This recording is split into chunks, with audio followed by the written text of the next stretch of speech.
UP के पलटू राम देंगे ज्ञान। स्वामी प्रसाद मौर्य के बयान पर राजभर का गया ध्यान। क्या बीजेपी के नजदीक जाते ही राजभर के हो गए राम? रामचरितमानस के बारे में उलझुल बयानबाजी करने वाले सपा नेता स्वामी प्रसाद मौर्य ने गलती तो बहुत बड़ी कर दी है और उनकी इस गलती के लिए अब उन्हें एक ऐसे आदमी से सुननी पड़ रही है जिसकी बातों पर किसी को भी यकीन नहीं है।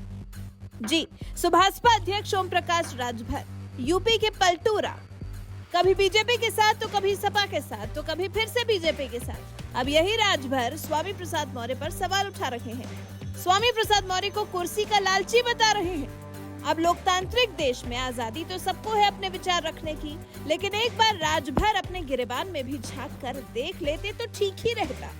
खैर, जब दोनों एक ही थाली के चट्टे बट्टे हों तो किस पर सवाल उठाया जाए, किसे सही ठहराया जाए?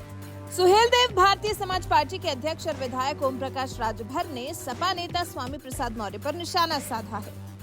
रामचरितमानस पर स्वामी प्रसाद मौर्य के दिए गए बयान को लेकर राजभर ने चर्चा में बने रहने के लिए दिया हुआ बयान करार दिया है। ओम प्रकाश राजभर ने स्वामी प्रसाद मौर्य पर तीखा हमला बोला है। कहा है, 5 साल तक भगवान राम के नाम पर मलाई काटी, लेकिन 5 साल बाद जब देखा कि अब करवट बदल लें तो सत्ता के लालच में पार्टी बदल ली। ये सत्ता के लिए लड़ते हैं, समाज के हक अधिकार के लिए नहीं बोलते।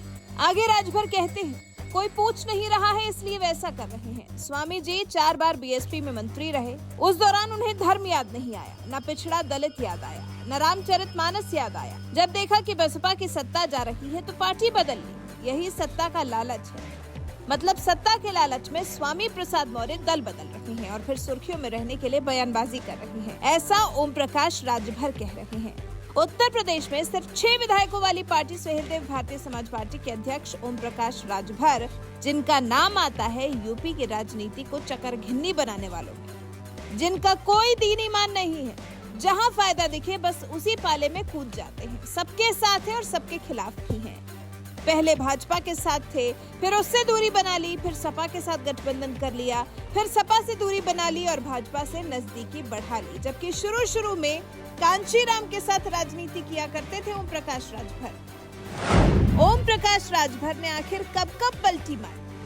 मायावती काल में बसपा के साथ राजभर ने की राजनीति। 2017 में राजभर ने पकड़ा बीजेपी का साथ, पहली बार विधायक बने, पिछड़ा वर्ग कल्याण एवं दिव्यांग कल्याण और जन विकास मंत्री बनाए गए। कुछ दिन बाद बीजेपी से मन भर गया तो गठबंधन तोड़ लिया, बीजेपी के खिलाफ उलझुल बयानबाजी शुरू कर दी। 2022 के विधानसभा चुनाव में अखिलेश के साथ चुनाव लड़े, खुद भी जीते, 5 और विधायक भी जीते, लेकिन सपा के चुनाव हारते ही अखिलेश पर तंज कसने लगे। द्रौपदी मुर्मू को राष्ट्रपति बनाने में बीजेपी का दिया साथ, अब दिख रहे बीजेपी के ही साथ। तो कुछ ऐसे हैं सुभाषपा अध्यक्ष ओम प्रकाश राजभर के मिजाज और स्वामी प्रसाद मौर्य को बता रहे हैं सत्ता का लालची, जबकि हैं दोनों एक ही तराजू में तौलने लायक। किसी की बदजुबानी की कोई पराकाष्ठा नहीं है। राजभर योगी को भीख मांगने की ट्रेनिंग दिलवाने की बात कह चुके हैं, तो वहीं स्वामी प्रसाद मौर्य तो रामचरितमानस को ही बकवास करार दे चुके हैं। रामचरितमानस के लिए स्वामी प्रसाद मौर्य ने कहा है, ये तुलसीदास ने अपनी खुशी के लिए लिखा है। सरकार को इसका संज्ञान लेते हुए रामचरितमानस से जो आपत्तिजनक अंश हैं, उन्हें बाहर करना चाहिए या इस पूरी पुस्तक को ही बैन कर देना चाहिए। स्वामी प्रसाद मौर्य के इसी बयान को लेकर उन्हीं की कैटेगरी में शामिल सुभाषपा अध्यक्ष ओम प्रकाश राजभर उन्हें कुर्सी का लालची बता रहे हैं। वैसे ओम प्रकाश राजभर के स्वामी प्रसाद मौर्य के लिए इस तरह के वक्तव्य पर आपके क्या विचार हैं? कमेंट कर अपनी राय हमें जरूर बताएं।